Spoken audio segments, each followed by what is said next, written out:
Hi everyone and welcome back to another video.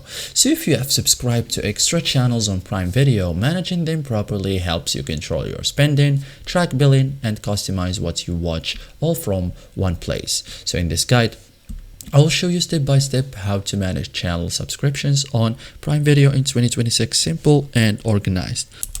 So you have to know that all channels are managed from your account.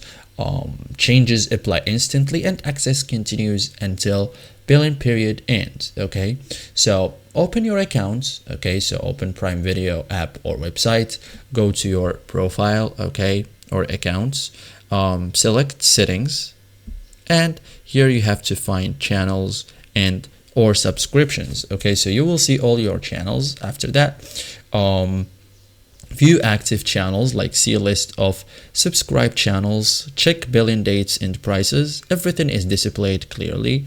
Manage each channel, like for each channel you can cancel subscription or renew or resubscribe. Check new billing dates, like you have full control per channel.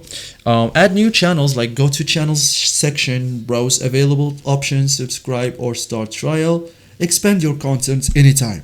You can also update payments if needed, like go to account, okay, payments and payment settings, okay, and update your payments method, okay, like avoid interruptions, okay, and monitor billing, like check charges in billing history, track renewal dates, stay ahead of payments. Okay, so that's it guys for today's video. Thank you for watching and see you in the next tutorial.